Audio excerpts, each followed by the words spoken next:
오늘의 말씀은 사사기 1장 11절부터 21절까지 말씀입니다. 거기서 나아가서 드빌의 주민들을 쳤으니 드빌의 본 이름은 기럇세벨이라. 갈렙이 말하기를 기럇세벨을 쳐서 그것을 점령하는 자에게는 내 딸 악사를 아내로 주리라 하였더니 갈렙의 아우 그나스의 아들인 온니엘이 그것을 점령하였으므로 갈렙이 그의 딸 악사를 그에게 아내로 주었더라. 악사가 출가할 때에 그에게 청하여 자기 아버지에게 밭을 구하자 하고 나귀에서 내림에 갈렙이 묻되 내가 무엇을 원하느냐 하니 이르되 내게 복을 주소서. 아버지께서 나를 남방으로 보내시니 샘물도 내게 주소서 하매 갈렙이 윗샘과 아랫샘을 그에게 주었더라. 모세의 장인은 겐 사람이라. 그의 자손이 유다 자손과 함께 종려나무 성읍에서 올라가서 아랏 남방의 유다 황무지에 이르러 그 백성 중에 거주하니라.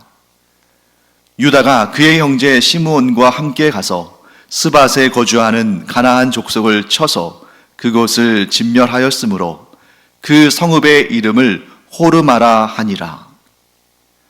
유다가 또 가사 및 그 지역과 아스글론 및 그 지역과 에그론 및 그 지역을 점령하였고 여호와께서 유다와 함께 계셨으므로 그가 산지 주민을 쫓아내었으나 골짜기의 주민들은 철병거가 있으므로 그들을 쫓아내지 못하였으며 그들이 모세가 명령한 대로 헤브론을 갈렙에게 주었더니 그가 거기서 아낙의 세 아들을 쫓아내었고 베냐민 자손은 예루살렘에 거주하는 여부스 족속을 쫓아내지 못하였으므로 여부스 족속이 베냐민 자손과 함께 오늘까지 예루살렘에 거주하니라.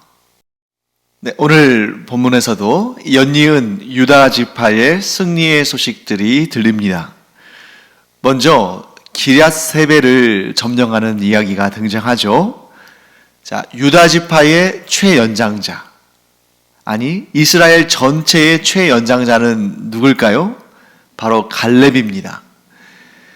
갈렙과 여호수아 두 사람만 가데스 바네아에서 이제 모세가 가나안 땅을 정탐하러 보냈을 때에 유다 지파의 대표인 갈렙 그리고 에브라임 지파의 대표인 여호수아만이 하나님께서 그 땅을 우리에게 주셨으니 우리는 충분히 정복할 수 있다, 우리가 이길 수 있다 라고 믿음으로 반응했고 나머지 사람들은 전부 불신앙으로 우리가 그 땅을 차지할 수 없다 라고 반응했습니다. 그래서 결국 믿음으로 반응하지 않은 사람들은 즉 출애굽의 1세대 가운데 오직 믿음으로 반응한 여호수아와 갈렙만이 약속의 땅 가나안 땅에 들어갈 수 있었고 출애굽 1세대 가운데에 나머지는 한 사람도 약속의 땅 가나안에 들어가지 못했습니다.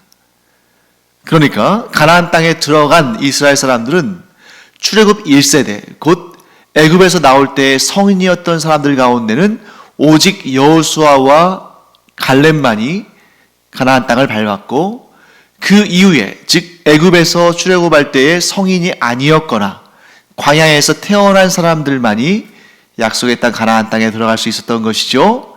그런데 여호수아가 죽었습니다. 110세로 죽었어요. 그러니 이제 누구만 남았습니까? 갈렙만 남았죠.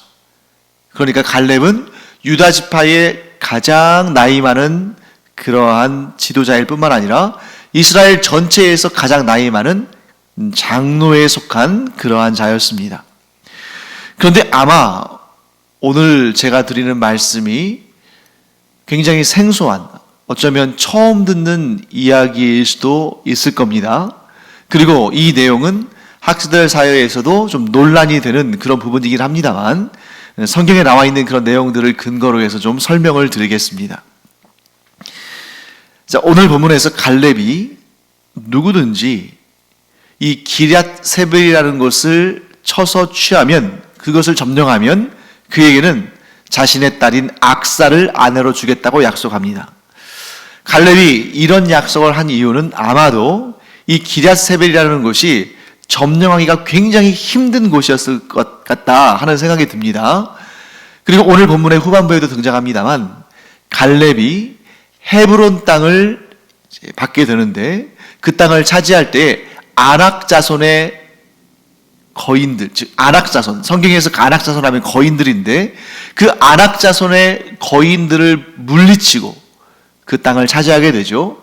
그래서 아마도 이 가나안 땅의 남부 지역에 아낙 자손들이 살고 있었을 것이고 그 아낙 자손들은 장수고 거인이고, 그러니까 체구도 크고 힘도 센, 그리고 싸움에 능한 그런 장수들이었기 때문에 물리치기가 굉장히 어려웠을 텐데 온니엘이 그 땅을 쳐서 차지하고, 그래서 결국에는 이 온니엘이 갈렙의 사위가 되는 그런 역사, 그런 내용들이 이제 등장하는 것이죠. 자, 그런데 여기에서 갈렙에 대해서 잠깐 살펴보겠습니다. 우리는 갈렙을 당연히 유다 지파의 일원으로 알고 있습니다. 그렇죠? 그래서 모세가 가데스 바네아에서, 이 광야의 가데스 바네아에서 가나안 땅에 정탐꾼 12명을 파송할 때 유다 지파의 대표로 갈렙이 정탐꾼으로 가나안 땅에 들어가는 것을 우리가 알고 있습니다. 그러니 당연히 유다 지파의 사람이죠. 그런데 갈렙은 원래부터 유다 지파 사람은 아니었습니다. 아니, 사실 갈렙은 원래 이스라엘 사람이 아니었습니다. 이방인이었다는 거죠. 그 근거가 무엇인가? 자, 갈렙을 소개할 때 항상 따라붙는 표현이 이것입니다.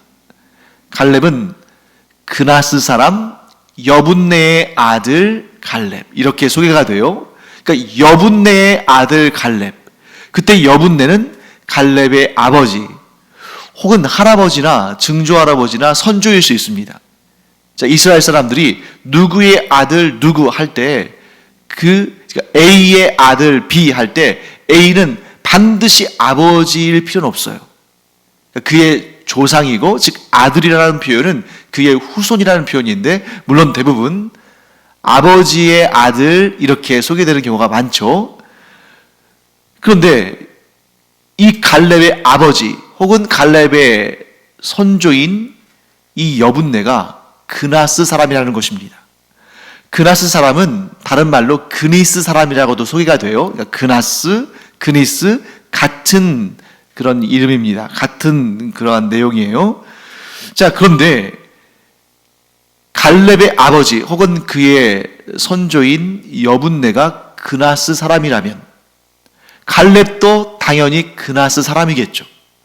그럼 이 그나스가 뭐냐? 그나스 사람이 무엇을, 어떤 사람들을 지칭하는 것이냐 하는 것인데, 이 그나스 사람들은 가나안 땅에 거주하던 이방 족속입니다. 그래서 이 이방 족속, 이 한 무리의 이방 족속의 조상이 누구냐면 그나스예요. 보통 우리가 보면 이 하나의 족속의 이름은 그들의 조상, 그들의 일대조에서부터 나오는 경우가 많죠. 그래서 예를 들면 모압, 암몬, 이런 족속들도 모압이라는 사람의 후손들, 암몬이라는 사람의 후손들, 또 에돔 족속은 어떻습니까? 에돔은 에서의 별명이었기 때문에 에서의 후손들, 이렇게 되는 거예요. 그러면 그나스 족속은, 그나스 사람들은 그나스라는 사람의 후손들일 텐데, 그러면 그나스가 누구냐? 그나스는 에서의 아들인 엘리바스의 후손들입니다. 즉 아들입니다. 즉 에서의 아들 중에 엘리바스가 있었고, 엘리바스의 아들 중에 그나스가 있는 것입니다. 그러니까 이 그나스는 넓게 보면 누구의 후손인 것이죠? 에서의 후손인 것입니다. 그렇기 때문에 에돔 족속의 한 분파다, 이렇게 볼 수 있는 거죠. 우리가 하나의 성씨에 여러 그런 어떤 공파다 뭐 이런 식으로 파가 있는 것처럼 그나스 사람은 에서의 후손들 가운데 하나고 곧 에돔 족속의 분파다. 자, 그렇기 때문에 그나스 사람 여분네의 아들 갈렙은 그 뿌리를 거슬러 올라가면 그는 이스라엘 사람이 아니라 에돔 족속에 속한다. 왜? 그는 에서의 아들 엘리바스의 또 아들, 즉 에서의 손자인 그나스의 후손이니까. 그러면 어떻게 해서 이 갈렙이 유다 지파의 대표가 될 수 있었을까? 여기에서는 추론을 할 수밖에 없습니다. 왜냐하면 성경에서 말씀하시는 그런 정보는 갈렙의 아버지가 여분네고 혹은 또 선조죠. 여분네는 그나스 사람이고 그렇기 때문에 갈렙도 그나스 사람이다 라는 정보만 있는 거죠. 이렇게 우리가 아마 추론할 수 있을 겁니다. 가나안 땅에 거주하던 그나스 사람인 여분네와 갈렙 혹은 갈렙 한 사람일 수도 있겠죠. 그가 어떠한 경로든 간에 그걸 정확히 알 수는 없지만 애굽 땅에 거주하다가 그 땅에서 여호와 하나님의 놀라우신 능력을 보고 하나님께서 애굽 땅에 있는 이스라엘 백성들을 구원해내시기 위해서 10번이나 되는 무섭고도 강력한 그러한 재앙들을 펼치지 않으셨습니까? 그러니까 이 애굽 땅에 거주하던 그나스 사람인 갈렙이 그 모습을 똑똑히 지켜보고 하나님만이 진정한 유일한 신이시구나 하는 것을 깨닫고 이스라엘 백성들이 그 10번째 재앙을 마치고 그 유월절을 치르고 출애굽할 때 갈렙도 그들과 함께 출애굽을 했을 것이다 하고 추론할 수 있습니다.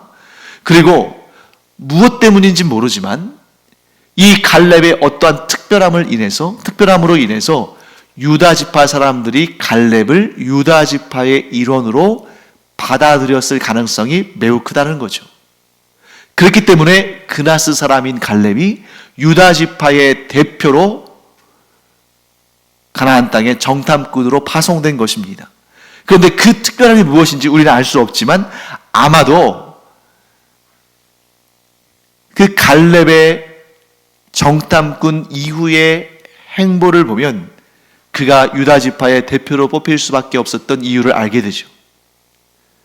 그 누구보다 갈렙은 하나님을 믿는 믿음이 투철했고 그 누구보다 갈렙은 그 믿음으로 말미암아 담대한 용기를 가진 사람이었습니다.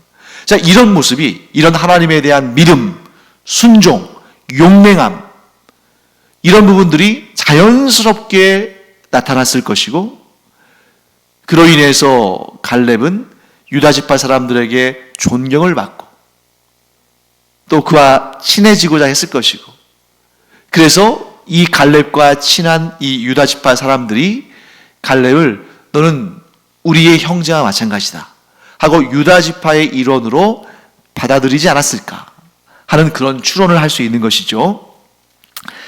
자, 그렇기 때문에 이제 갈렙은 유다 지파의 일원으로서 또 유다 지파의 대표로서 또 유다 지파 가운데 가장 나이 많은 사람으로서 족장 같은 역할을 했을 것이고 그때에 가나안 땅의 남부 지역을 맡은 유다 지파의 대표로서 그 점령하기 힘든 기럇세벨을 점령하는 자에게 내가 나의 딸 악사를 아내로 주겠다 한 것입니다. 자, 그때 누가 그 땅을 차지했습니까? 그는 바로 온니엘입니다. 그런데 온니엘에 대한 소개를 보면 또 재미있어요. 온니엘은 어떤 사람이냐면 이제 온니엘이 사사기의 첫 번째 사사로 언급되는 사람인데 그 온니엘이 결론부터 말씀드리면 갈렙의 조카입니다. 온니엘에 대한 소개를 보면 갈렙의 아우, 즉 갈렙의 동생 그나스의 아들이다 이렇게 소개되어 있어요.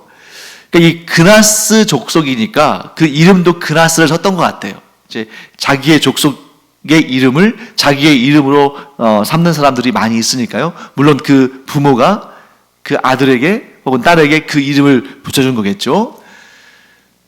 그래서 갈렙의 조카인 온디엘이 기럇세벨을 점령합니다. 이게 가문의 전통인 것 같아요. 기럇세벨을 점령하는 자에게 내 딸 악사를 아내로 주겠다, 이렇게 말한 것 자체가 기럇세벨이 얼마나 점령하기 힘든 곳인가 하는 것을 드러내는데, 그 힘든 곳을 온니엘이 점령해 버립니다. 이 그나스 사람들의, 이 이스라엘 가운데 거주하는 그나스 사람들의 그 가문의 전통인 것 같아요. 이스라엘 사람이 아니라 이방인인데도 그 누구보다, 심지어 이 이스라엘 사람들보다 더 하나님을 잘 믿고 하나님을 신뢰하고 하나님을 의지하고 하나님을 믿음으로 말미암아 용감하고 용맹한 그러한 사람들로서 누구보다 앞장서서 그 어려운 지역들을 차지하지 않습니까? 그래서 85세의 갈렙이 그 노인의 나이에 이 산지를 내게 주소서 하고 담대하게 말했던 것처럼, 이 갈렙의 조카인 온니엘도 그 점령하기 힘든 땅 기럇세벨을 담대하게 믿음으로 용맹하게 나가서 차지하고 당당하게 갈렙의 딸 악사를 아내로 얻습니다. 악사와 온니엘은 사촌지간이죠. 하지만 그 당시에는 사촌 간의 결혼은 아무 문제가 되지 않았습니다. 오히려 그렇게 친족 간의 결혼을 많이 했죠. 그러니까 완전히 아버지도 같고 어머니도 같은 경우가 아니라면, 심지어 이복 남매 간에도 결혼을 했고, 아브라함과 사라의 경우죠. 그리고 사촌 간에는 굉장히 많이 결혼했습니다. 왜냐하면 이스라엘 사람들은 같은 지파 내에서 결혼을 많이 했으니까. 자, 그런데 여기에 또 한 명의 이방족 속의 혈통을 가지고 있으나 이스라엘 사람이 된 사람이 한 명 더 등장하죠. 그가 누굽니까? 악사입니다. 갈렙은 그나스 사람 여분네의 아들이니까 그의 혈통이 이방인의 혈통을 가지고 있고, 그렇지만 갈렙은 유다 지파의 일원이 됐죠. 그래서 악사는 태어나면서부터 이제 이스라엘 사람인 것입니다. 유다 지파인 것입니다. 하지만 그에게도 이 이방인의 혈통이 존재하는 거죠. 그런데 이 믿음으로 반응한 이방족 속, 믿음으로 반응한 그나스족 속의 혈통이, 이 가문의 전통이 이 악사에게도 흘러가는 것을 보게 됩니다. 그래서 이 악사가 이제 아버지 갈렙이 자신과 온니엘을 결혼시켜서 그들을 남방, 즉 남방 땅을 준 것입니다. 남방이 어디냐면 남방으로 보내는데, 이 남방이 이제 그 원어로 보면 네게브라는 곳이에요. 즉 갈렙이 자기의 딸 악사를 자기의 조카인 온니엘에게 시집을 보내면서 그들에게 남방으로 가라고 합니다. 즉 남방을 맡긴 거예요. 네게브를 맡겼는데, 이 네게브가 어떤 곳이냐면 지금도 마찬가지입니다만 이스라엘 땅에서 남쪽으로 내려갈수록 사막 지역에 가까워지죠. 그러니까 이 가나안 땅은 남쪽으로 내려가면서 점점 건조하고 메마른 광야 지대를 지나면서 사막을 향해서 나가게 됩니다. 그래서 이제 그 사막이 이집트까지 연결되는 거죠. 사하라 사막까지. 자, 그렇기 때문에 지금 이 딸 악사가 얼마든지 싫다고 할 수 있거든요. 아버지, 이 유다의 남방 그 네게브 지역은 너무 메마르고 건조한 사막 같은 땅인데 어떻게 사랑하는 딸을 거기로 보내십니까? 내 남편 온니엘이 기럇세벨을 쳐서 취하는 그 공을 세웠으면 좋은 땅으로 보내주셔야지, 왜 척박하고 메마르고 거친 광야로, 사막으로 우리를 보내십니까? 저는 못 갑니다. 이럴 수도 있는 거잖아요. 그런데 그 아버지의 그 딸이라고, 그 네겝으로, 그 사막 지역으로 가는 것을 거부하지 않습니다. 도리어 담대하게 아버지를 찾아가서 이렇게 말합니다. 아버지, 밭을 주십시오. 사실 온니엘은 자기 장인 갈렙에게 뭘 달라고 한 말이 본문에 나와 있지 않아요. 그러니까 가라는 대로 가고 그 장인의 말에 순종합니다. 그런데 누가 부축이냐면 아내인 악사가 부축입니다. 자, 여보, 우리 아버지가 우리를 남방으로 보내신다는데 우리가 아버지한테 밭을 구합시다. 그리고 남방은 물이 귀한 곳이니까 샘도 구합시다. 아주 당당하고 용기 있는 여인이죠. 또 아버지에게 구하면 줄 거라는 믿음도 있는 것입니다. 이 가문의 전통인 거죠. 그래서 악사가 아버지한테 말합니다. 아버지, 우리를 남방으로 보내실 거면 샘을 주십시오. 남방은 물이 귀한 곳인데 샘이 있어야 되지 않겠습니까? 그런데 역시 그 가문의 수장 갈렙은 통이 큰 사람입니다. 악사가 샘을 구하자 어떻게 합니까? 윗샘과 아랫샘, 샘을 2개나 줍니다. 하나를 구했는데 2를 주는 거죠. 이처럼 이 그나스 사람들의 가문이 굉장한 믿음의 가문이고 용맹함이 남다른 그런 훌륭한 가문이었다. 그랬으니까 그런 결단력 있고 그런 용맹함이 있고 그런 영적인 감수성이 있으니까 그래서 갈렙이 애굽에서 이스라엘 백성들이 하나님의 인도하심을 받고 출애굽할 때 그들을 따라간 것이다.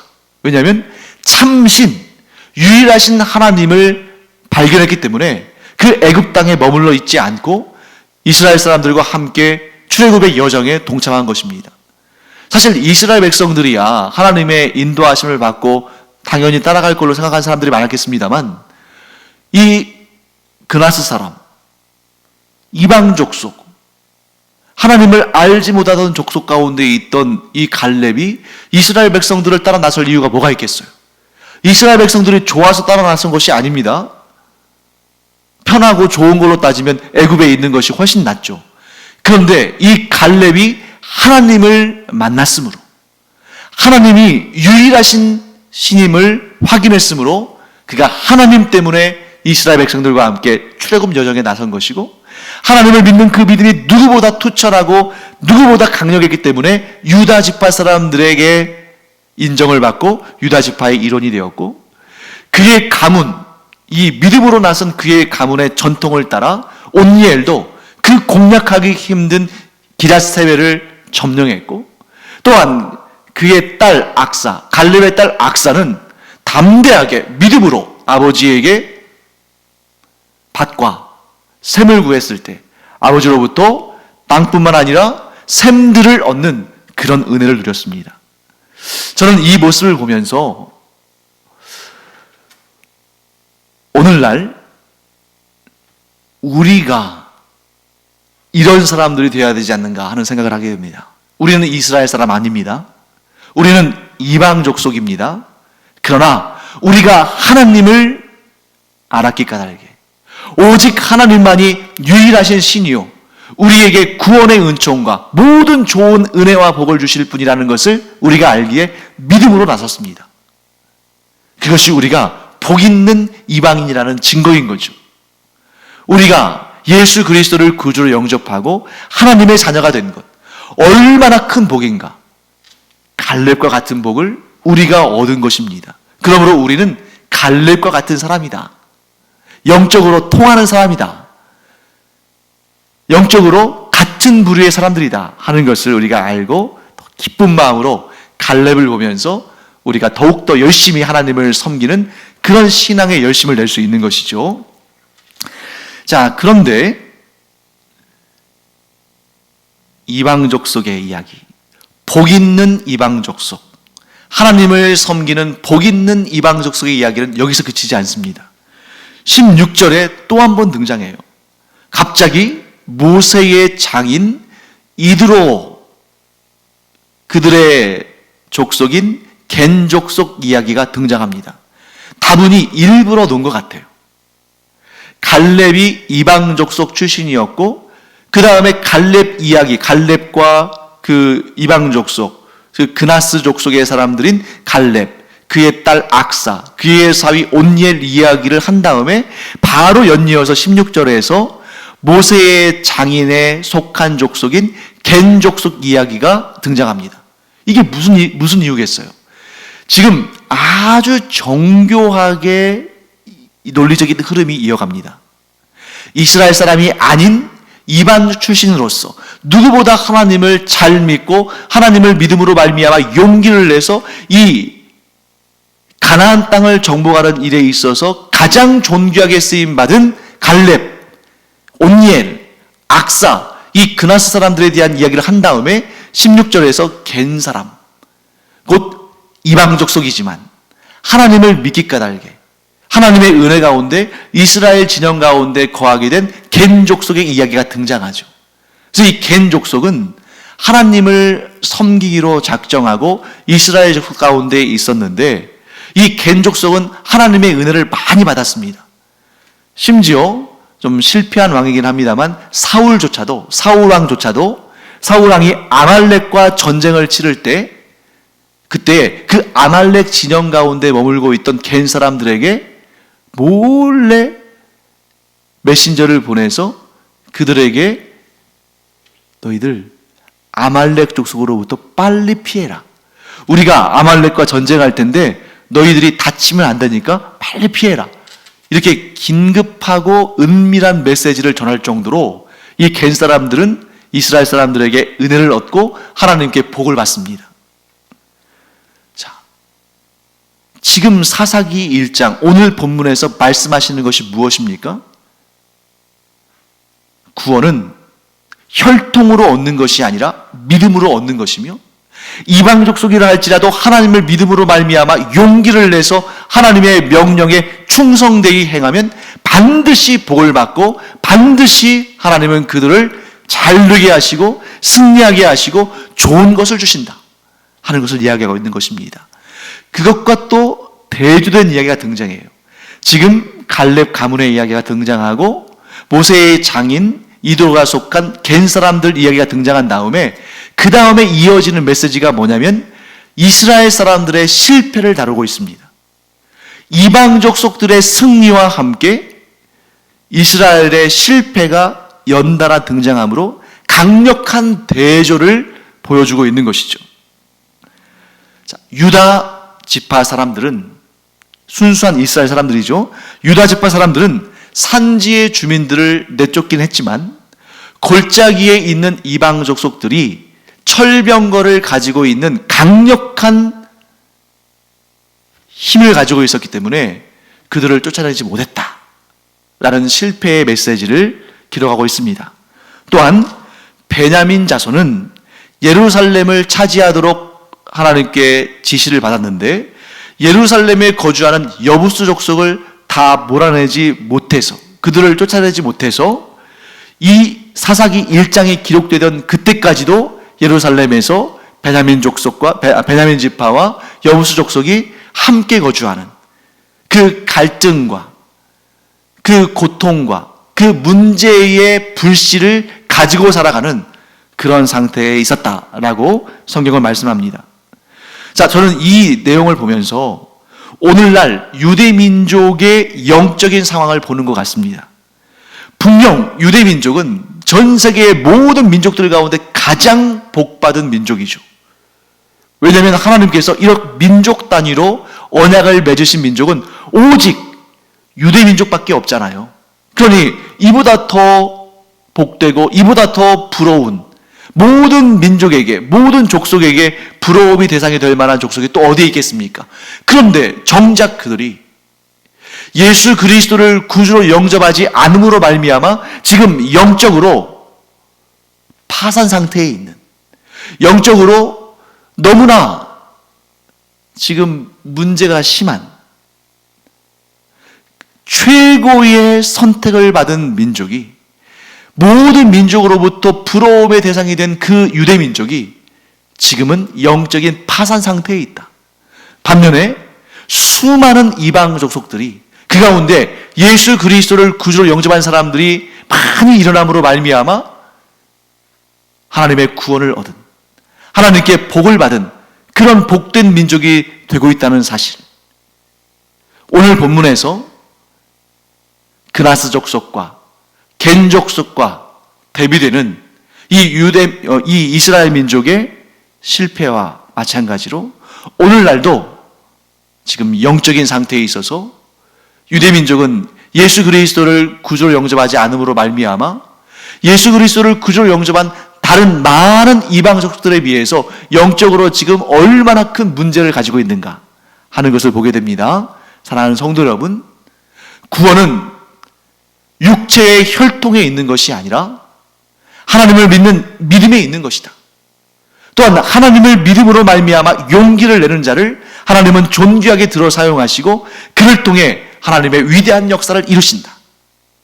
그러므로 오늘날 우리 이방 족속인 우리가 예수 그리스도를 믿고 하나님을 섬기게 되었으니 그것만으로도 엄청난 복이요 엄청난 은혜입니다만 거기에 더해서 우리가 믿음으로 갈렙처럼 온니엘처럼 악사처럼 믿음으로 담대한 용기를 내므로 말미암아 하나님께 존귀히 쓰임받고 승리의 영광을 누리고 하나님께 주시는 놀라운 은혜와 복들을 차고 넘치게 받는 믿음의 존귀한 가문들을 이루는 우리 모두가 되기를 간절히 축원합니다.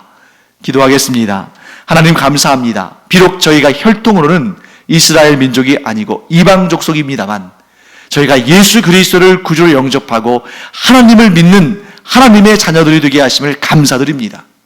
기왕 신앙생활을 시작했는데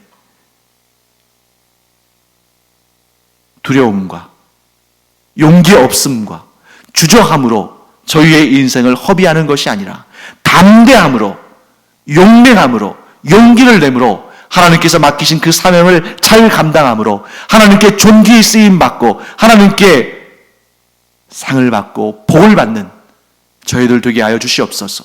악사와 같이 하나님께 간절히 구할 때에 하나님께서 밭과 윗샘과 아랫샘과 모든 존귀한 것들을 넘치도록 허락하시는 은혜를 허락하여 주시옵소서. 감사드리며 예수님의 이름으로 축복하며 기도합니다. 아멘.